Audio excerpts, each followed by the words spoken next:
Welcome to the Roadie Friday podcast with your hosts, Darren Makins and Jose Escudero.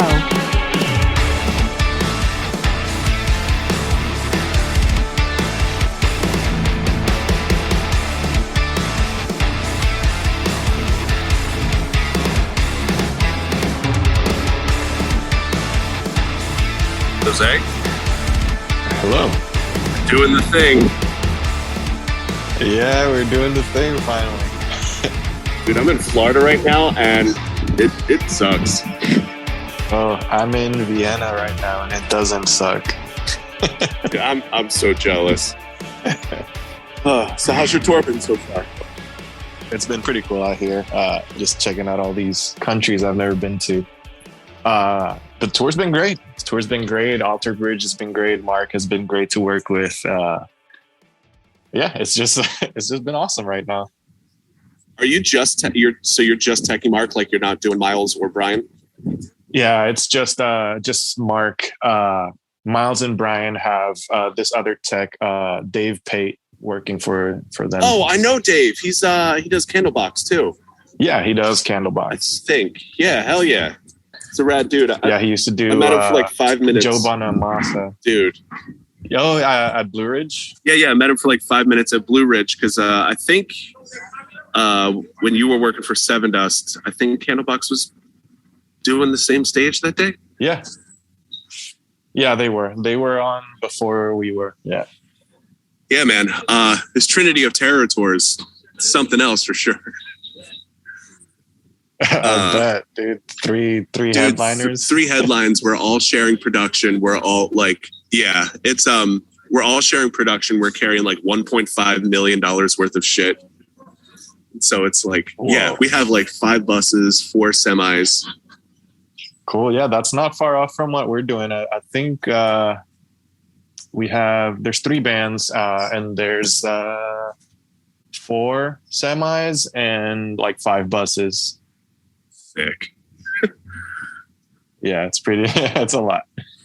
So I guess we'll kind of intro the show and then we'll just get into having a little bit of a discussion. I think this would be more suited for like an intro episode, so we don't have to get too deep into the woods. Just tell the listeners who we are and current gigs, people we've worked for, possible future gigs. Or like what the schedules coming up are. So this podcast is called Roadie Friday, and it's just basically going to be myself and Jose having a conversation with some homies, with some friends, with some other touring personnel. And, we're just going to kind of shoot the shit and see where the conversations go. I don't have any real agenda, but, if an important topic comes up or something like that, I'm happy to cover it, happy to talk about it. And if there's something topical that comes up in the music industry, it'd be interesting to have the listeners have a roadie's view on it. Like I know a lot of stuff that came up recently was like the Taylor Swift Ticketmaster thing, and I don't know shit about tickets. So yeah. And the merch cut thing and all of that. So Jose, why don't you give everybody your background? Like, how'd you get started in car teching, as they say? Yeah, for sure. So I started touring with my own bands, playing bass back in 2011. And if people want to look it up, what's the name of the band? Oh God, the name is Fall to Rise with the number 2. So that's so sick! Hell yeah. Yeah, it's an awful name. I never liked it. I always complained about it. I've had terrible band names too. It's all good. Oh, yeah.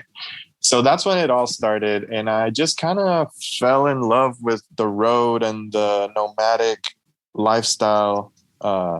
And from then on, I never really felt at home anywhere else. So I just started thinking about like how to keep doing that. And eventually, years and years later, around 2016, I had a guitar tech work for me for the first time ever. A friend of mine, John Douglas, who at the time was doing Suicide Silence. And that just kind of sparked the idea of like, oh, wait, like I can do that.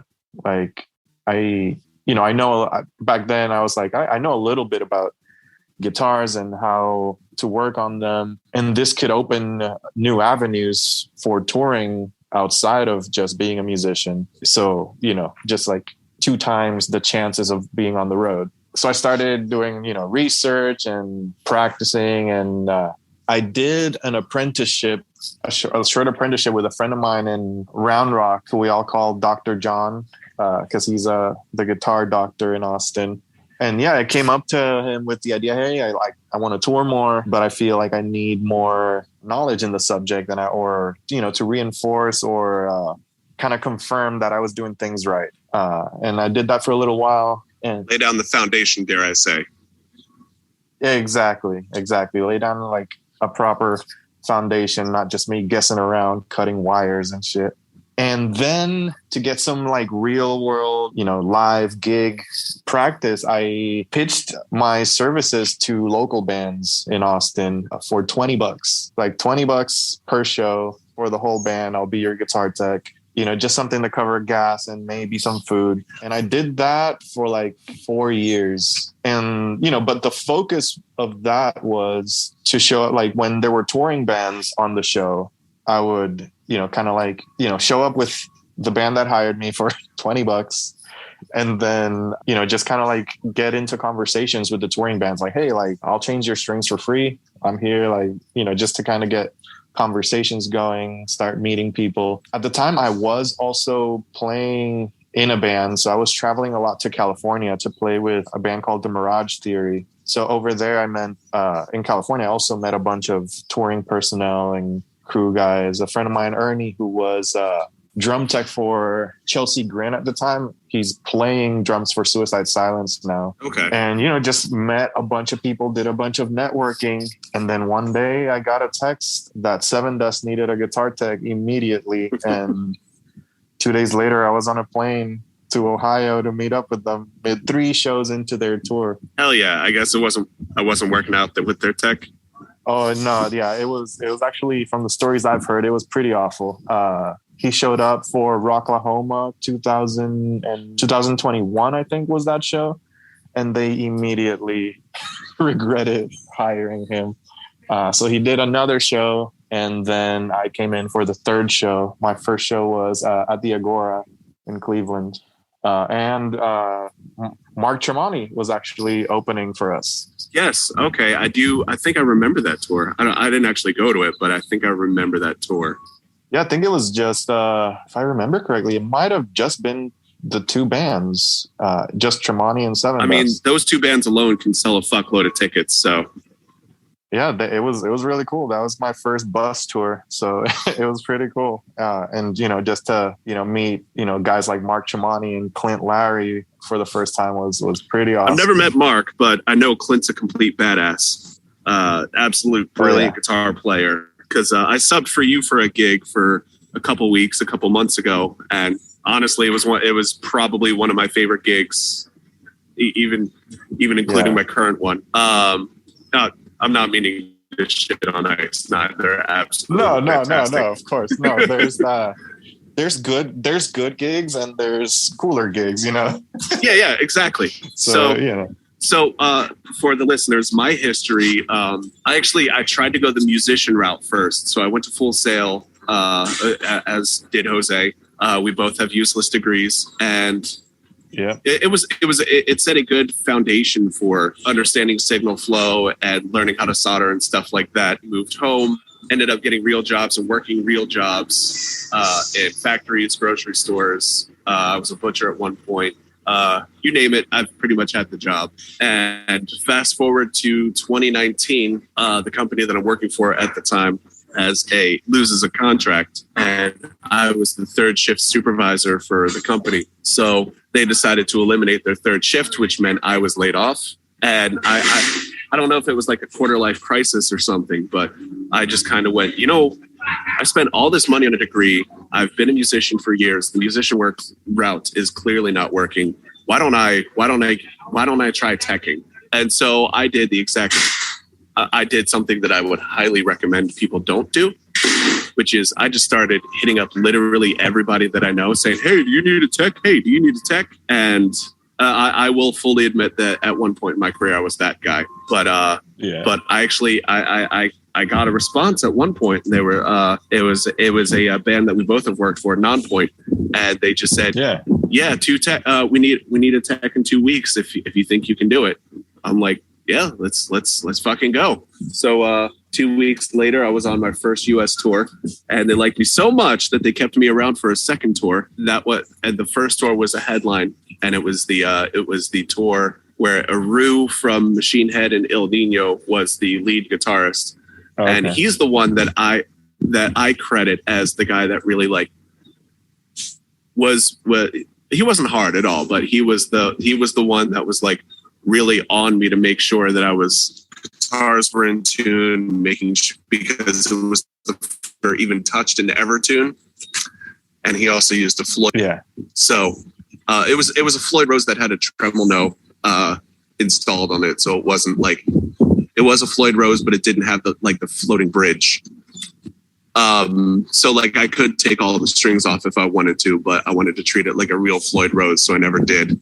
And then the pandemic hit. It helps for practice. Yeah, absolutely. And that's exactly why I did it. I wanted to treat it like it was a real Floyd Rose. So when I do run into a situation where I am working with a real Floyd Rose, it's not something that I've never seen before. And my next gig actually does involve a Floyd Rose. However, I am barred from an NDA, the first in my career. I can't tell you who I'm working for, but I will tell you that my year is probably halfway to 3/4 of the way filled up already, which for a tech is it's nice. Unheard of. Yeah. Yeah, it's good to know ahead of time. And, just getting other gigs through networking.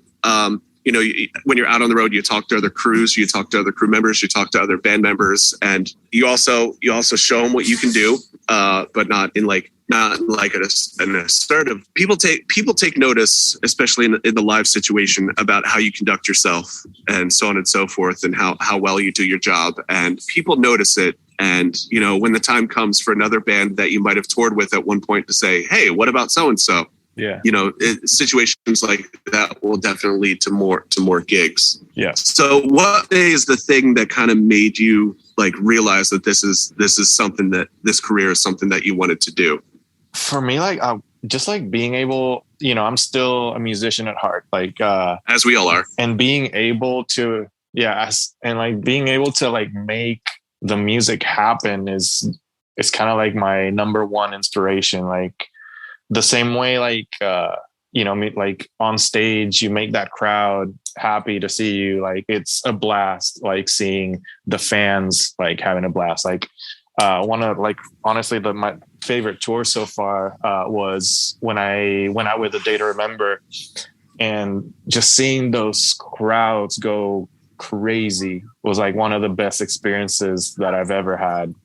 Even from, the tech standpoint, just seeing everybody crowd surfing and stuff, just still that, that is major fuel to my, my wanting to continue on this career path. Yeah. And then, working closely with musicians that have inspired me through the years, like Clint and Mark, has also been a huge inspiration, being able to meet them and, work directly with them and be part of, making their sound. Yeah, absolutely. Being an integral part of the show.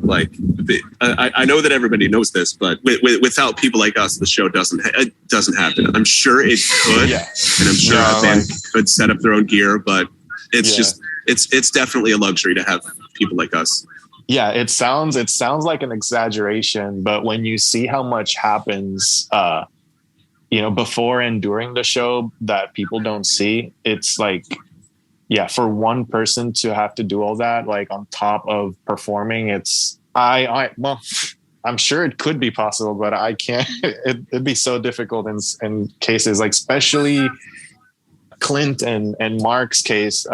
Clint travels with 3 to 4 guitars, and they change tunings. Each guitar changes tunings constantly. in between songs. So I can't see him like spending, 2-3 minutes like having to tune a guitar, like, in many cases have to change all of the strings. And then in Mark's case, in the show, we go through, I don't even know how many tunings, but we'll use like 9 or 10 guitars per show. Hell yeah. We're currently traveling with, I believe, like 26 guitars for Mark. Dude, that's absurd. That's great, but yeah, a lot of that. Yeah. We started with 27, but we do have like 10 guitars that that are just giveaway guitars. And so we've just kind of been like rotating to someone. He gave one away in Milan a few days ago. That's awesome. But yeah, that was a really cool moment that, that I was able to be a part of. I set up that guitar a few weeks before that, to kind of like waiting for the moment for Mark to say, hey, we're giving away a guitar tonight. And that was a really cool moment. That's so sick. I'm traveling with the band that I'm touring with. They've made it very, very very, very straightforward. They're playing through Axis. They're both playing through AXFX. All of the switching done by MIDI, which is synced up with the time code of the show. So they don't even have pedal boards. Oh, pedal boards. Yeah, that's awesome. it's some real deal. It's some real deal nerd shit going on. But that means that like at the beginning of the show, the tuning has to be perfect because they don't have a way to check it. So yeah, and that's honestly they each have 2 tunings and then backup guitars to the tunings. So drop A with 7 strings and then drop C sharp with 6 strings. And there's one song where they use the C sharp guitar. And so there's really only 2 switches, but there's a few times where they play songs that are in like, I think it's G sharp, but I just hit a drop pedal for that. Okay. And I mean, yeah, the gig is super, super straightforward, but going back to like what exactly it is for me that made me want to do this is just kind of, yeah, as you said before, it's the nomadic lifestyle. It's traveling. It's getting to see new places. It's getting. I've been playing guitar since I was 6, and I've been the one that like a lot of my friends would come to if they needed something troubleshot with their rig or anything like that. And so it wasn't until 2019 that I just decided to make a career out of it. And so I honestly still get a little bit of an endorphin, dopamine, whatever the body chemical is. I still get a little bit of a rush when like I solve something and the show continues. Like the example that I can give is a couple of shows ago during line check, right before the band's about to go on, bass is working perfectly fine. And then suddenly, like a minute before we're supposed to go on, there's nothing. And so I go over to, it's just following signal flow to try and figure out, okay, what happened from here to here and why is the signal lost? Yeah. So I checked the transmitter. That was sending signal. I checked the receiver. The receiver was receiving signal. So, okay, that means that the sound's getting to the receiver. So it has to be between and honestly, I'm working for the band Ice Nine Kills right now. I'm not sure if I ever mentioned that, but the bass player, his setup is just basically, it goes from his receiver to the dark ass, as I call it, but it's the dark glass atom. And he's got that those microtubes have such a fucking killer tone, and it's those 2 things. And then he has a parallel, one clean signal, one dirty signal, and it's just mixed from there. But I figured out that it was something they have it. I'm not exactly sure what it is, but it's weirdly like configured. They take an XLR out from.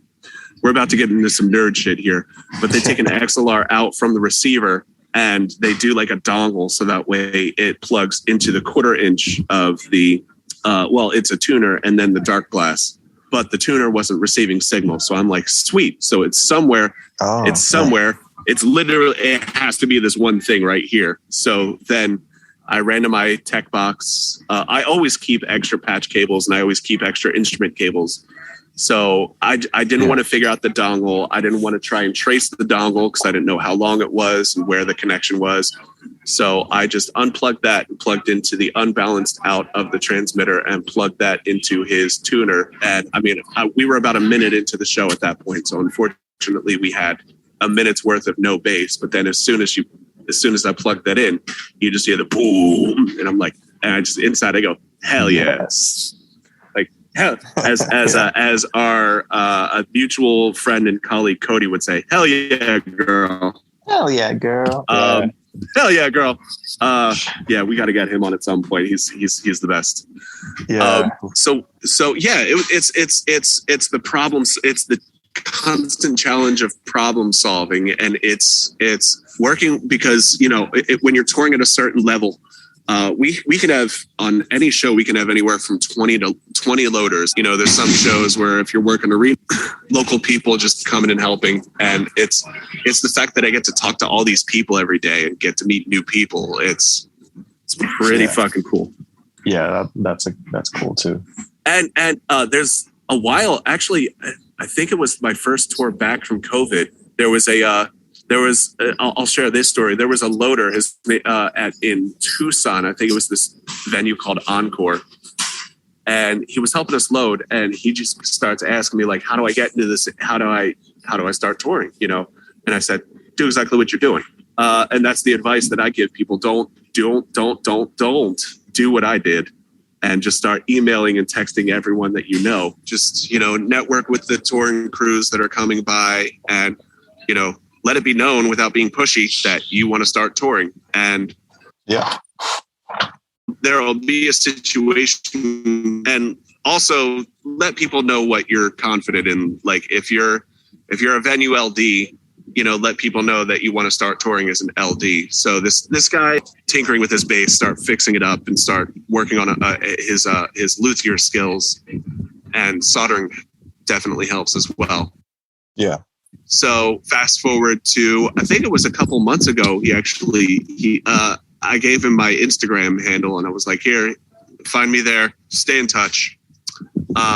And about a couple months ago, he was actually on the KMFDM tour working for the opener, kind of like as a general stage tech. So then I would check in with him every once in a while. And just be like, hey, how's it going? Do you have any questions? All that stuff. And I went out to the Philly show to go. I'm from Philadelphia, by the way. And I went to the show to check in and see how he's doing. And I went up to one of the merch people that was working on the tour as well. And I was like, so how's Justin doing? And they were like, he's killing it right now.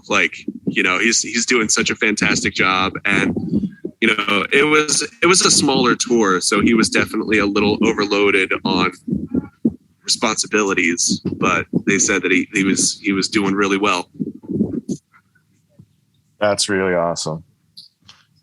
Yeah. He's a good dude. I think I'm seeing him on this tour. Yeah. So you're working with Alter Bridge right now. How's that? You covered it a little bit, but how's that going? It's going pretty well. It took me a while to get into the rhythm of things. One big difference is all the guys I've worked for in the past have digital rigs, Kemper or Axe Effects, and Mark uses real tube amps. And I'm not sure how much of that I can talk about, but I guess some of it. Yeah, he's using a prototype amp. Let's call. A prototype amp. There's maybe 2 or 3 in existence. So there's no schematics, there's no replacements, and we only have one on the tour, so no backups either. That's awesome. So that was a little bit intimidating at first. Making sure everything's plugged in right, running right. So I ran all my tests using our backup. We have a PRS Archon as backup. So that's been a major change in my workflow. But it's been really cool and interesting working on, gear that's not out there yet, things that are still being tested out before they actually go into production. another really cool thing has been, working on a bunch of, one of a kind guitars. On this tour, we have the number 2, 3, and 4 ever built single cut PRS guitars. That's so sick. Which is, yeah, I know. It's really awesome. And, see guitars that have been, a lot of us question why he still brings these on the road, but we have like all the Creed guitars and stuff like, stuff that are things that are museum pieces, like like historical guitars when it comes to, rock music history. So is there any intimidation working on those guitars? Like, you have to make a neck adjustment or anything like that. And you're just like, shit. Like, At first there was, I didn't want to, hurt, like damage one of those guitars, but now I feel pretty confident on them now. It's always that first impression, but when you know what you're doing, it gets easier over time. It's just the initial impression, like it's like, whoa, like this guitar was in the video for My Sacrifice, or like this song was the one that was recorded for, on this so and so album. That's so cool. But once you get past that, and you just, you kind of do the thing, the thing that you know to do and you've been doing, it turns out that it's not that bad. Yeah, I can definitely relate to that because when I subbed for you for the Seven Dust gig, like I grew up at Full Sail was like, whether you're playing backyard football or in the end zone at the Super Bowl, you should act like you've been there before. And so like on the outside, I was ice cold. I was like, like when I introduced myself to Clint, I was like, "Hi, I'm Clint." You said, "Yeah, hi, nice to meet you."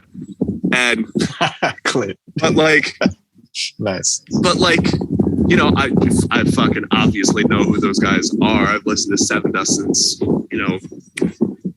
Animosity. Oddly enough, yeah.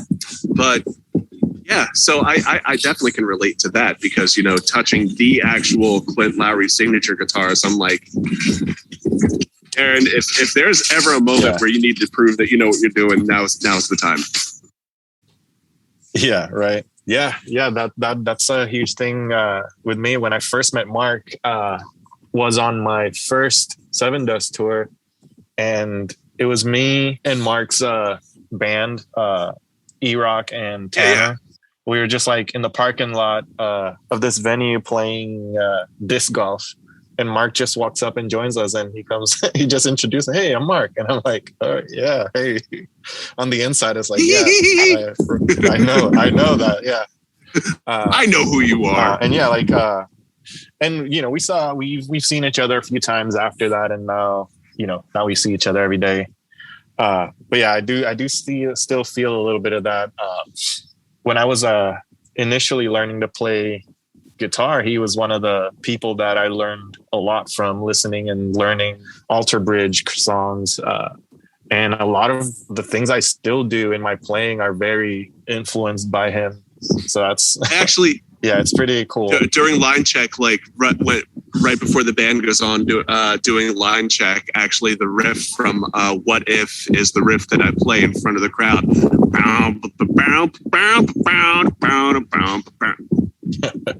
God, nice. I don't care. Creed was so cool.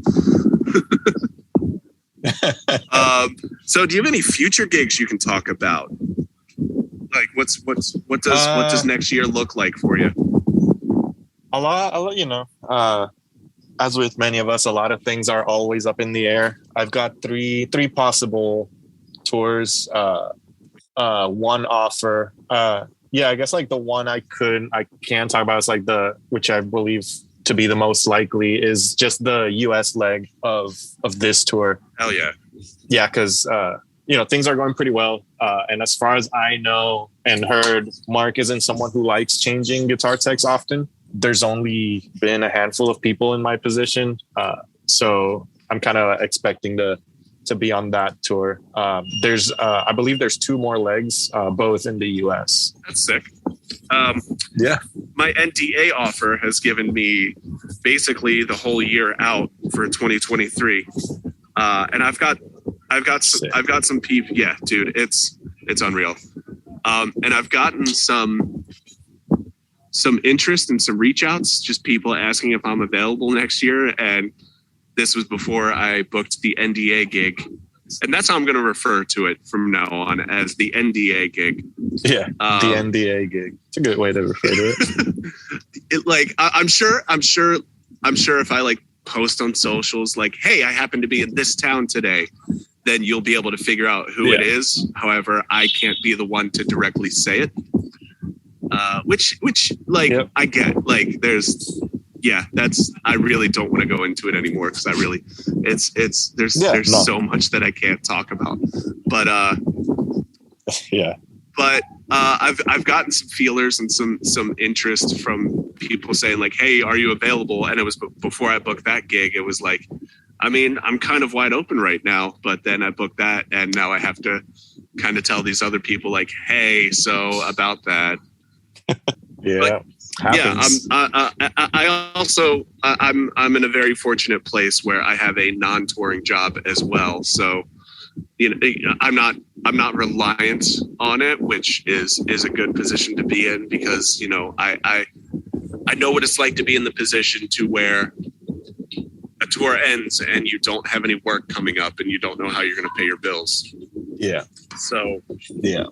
In my case, I've just gotten lucky. I don't have a job outside of this, but I've been lucky to have constant work for, since I started in 2000. September was my first professional tour, and I just haven't stopped since. To the point where in June, while I was on the last non-point tour, my landlord sold the house I was living in. So I went back after that tour, put my stuff in storage, and I've been functionally homeless ever since. Just living on the road, hotels, Airbnbs, friends' houses, and stuff like that. But I also just haven't really had that much off time, so it's worked out. It just doesn't make sense to pay rent somewhere I'm not going to live at the moment. 100%.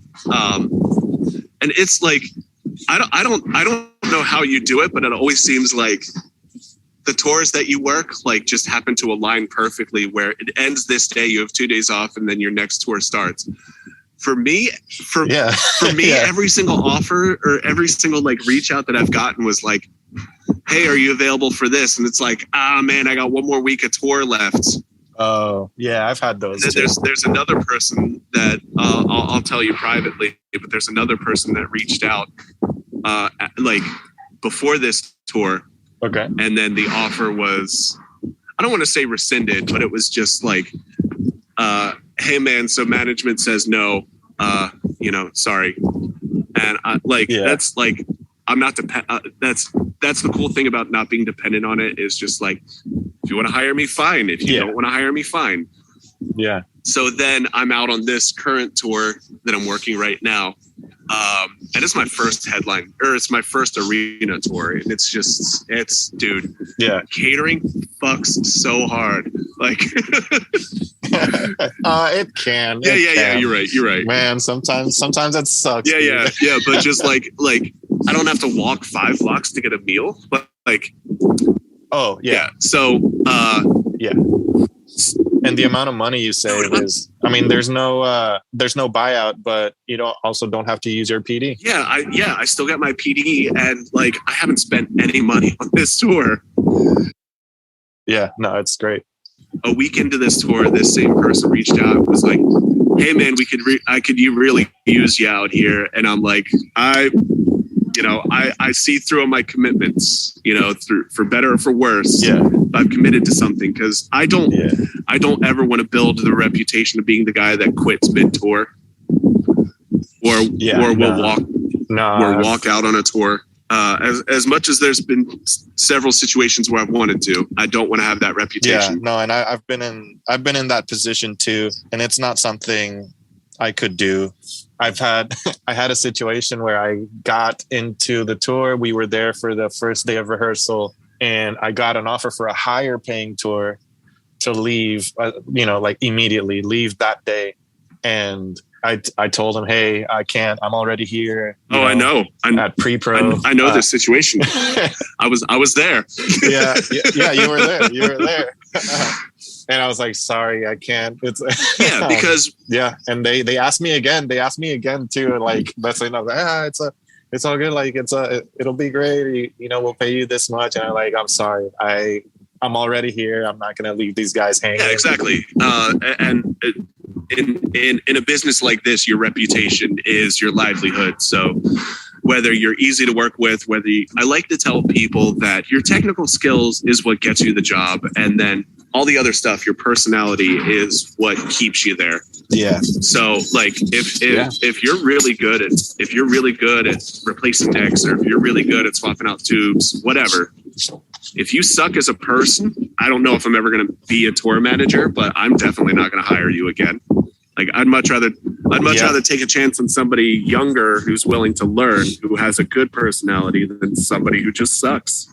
Yeah, that's honestly one of the most like prominent and like first questions I get asked anytime I recommend somebody is like, are they a good hang? Are they a good hang? Like it's usually the first or second question that I get. Like, are they like, one is like, are they good? And then two, are they a good hang? And usually being a good hang is more important than being good, because you're living with these people. So, if it's 12 people, however many people that are on a bus, and one person sucks, it spoils the whole tour. Yeah, it sucks. There was actually there was a situation, not a situation, but there was a day we had a day off in Little Rock, Arkansas, on this tour, and it was like the first weekend. I think it might have been a couple days in, and I wanted to prove that I was a good hang. So then we decided to do what was called the local flavors tour, and we were parked at a hotel, and there was like a TGI Fridays, an Olive Garden, oh my God, what's the seafood? Applebee's. Oh my God, what's the seafood? Red Lobster. And so we just basically, the drummer for the band that I'm working for right now, just wrote down a list of all the chains, like Applebee's, TGI Fridays, and we just hit up all of those in a bar crawl over the course of the day. And like every single time we would get to a new place and we were a little bit drunker, and we would tell the bartender, the person behind the counter, just semi-obnoxiously, like, we're trying to get the local flavors of Arkansas. We're trying to get the Little Rock, like we're trying to get the local vibe. That's why we came to Hooters. And so like we wrote down like nine places. We had, it was a decent amount of people from my camp, and then it was the tour manager from another camp. But like we're just ripping beers starting at like noon, and then by like 9 p.m. we're at the 9th place, and we've had many beers consumed and many shots consumed. And I don't remember how I got to my bunk. I do remember that we were parked next to a TGI Fridays, and I do remember that I was very intoxicated, and I was like, I don't know why, but me in that state, I was like, greasy food's going to help me right now. I'm going to go to TGI Fridays. And so I just kind of stumbled my way over to TGI Fridays, sit at the bar, and like I have like an inner conversation with myself, like, you're sober. Hi, how are you? Mozzarella 6, please. and I mean, but yeah, it was just like the whole point of the day was proving that I could hang, and prove it. Like, it cost me a bunch of money, yeah, but in theory, that'll, hopefully keep getting me hired, because then they'll look back on days like that and they're like, oh, he's a good hang. Let's bring him out. Yeah, no, there's a lot of shows, but the days that you remember are the off days. 100%. You remember maybe the first few shows, the last few shows, and the days off. That's what you remember. And then everything. And that's what people will remember you for. Everything in between is a blur.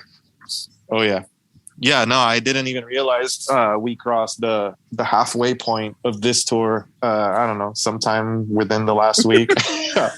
And I still, like, when I think back to shows, I still think to like the second and third show of the tour. And at this point, we've done maybe 16 shows. Yeah. But I've also already been here over a month because we had a long pre-pro. So yeah, like everything between like the third show and today is a blur. Hell yeah. Yeah, that sounds right. And Yeah. I didn't even have any pre-production with these guys. It was these guys were already out on tour. Like they were out for 6 weeks before this tour. And by the way, I want to go back to that comment. What you said, that strikes me as a little weird because you're the type of person that as soon as we're done loading a trailer, you just go 3 more, or like you have a countdown of how many shows are left on the tour. Oh yeah, no. Right now we have a. See, I caught you slipping. It's either 8 or 9. Okay, fair enough. Fuck. Now I forgot what I was saying. Something about they didn't do. Oh, that's right. Because they did like a festival in Mexico, and they did When We Were Young, and then they did some dates around that.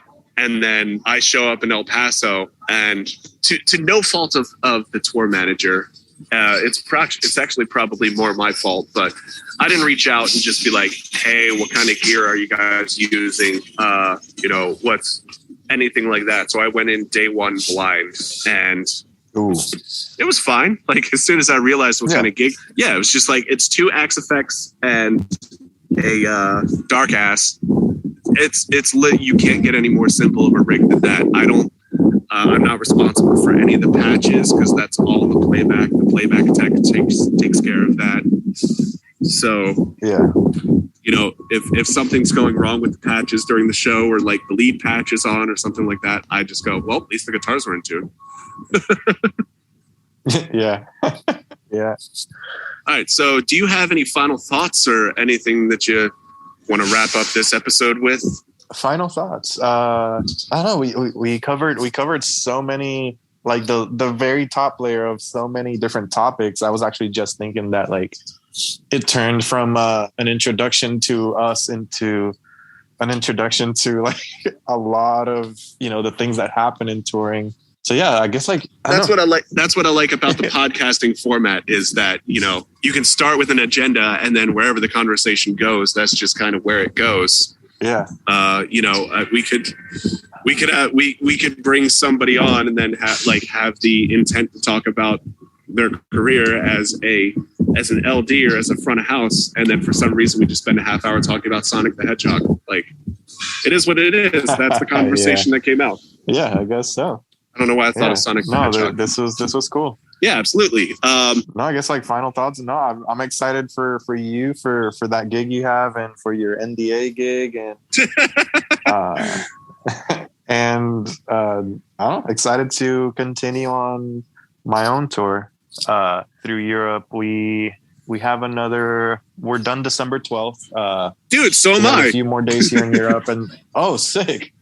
Yeah, so yeah, we have a few more days here in Europe, and then we'll hit the UK for about a week and a half or something like that, and then I'll be going home finally after like 2 months. Hell yeah, dude! That's sick. Yeah, I'm excited for this podcast venture. I did it once before, and I ain't afraid to do it again. Ending episodes has always been a little weird for me. So, and the other thing the other programming note that I'd like to mention is the fact that Jose and I are busy. We are touring. So, this isn't a podcast that's going to come out every single week. We might try to aim for every single week or something like that. That might be a little ambitious, but basically we're just going to kind of schedule episodes when I hit up Jose and be like, yo, man, want to record? And he's like, hell yeah, girl. And then we just... No, I kind of liked the way we scheduled this. Kind of like, hey, like we just shared screenshots of Master Tour of your Master Tour, and oh yeah, okay, let's just nail that one day. It's like, yeah, no, this was perfect, and I still have, it's what time is it? It's almost 3:30 p.m. where I'm at, so I still got plenty of time to go explore Vienna. Hell yeah, I got. I think we're at a super hard like 10:30 curfew today, so I think load-in's actually a little bit earlier. So as soon as I end this call, I have to start. I used to say pushing cases, but now we direct people to push cases. So, yeah, I guess we'll wrap it up there. Jose, it was awesome catching up with you, and excited about this venture. Yeah, I'm excited to continue these conversations with you. Hell yeah, girl! All right, stay safe. All right, bud. Thank you for listening to the Roadie Friday podcast. Have a question or an idea? Email us at roadiefridaypod@gmail.com. Don't forget to rate, review, and subscribe so you never miss an episode. Theme music by Ricky Armellino. Editing and production by Darren Makins.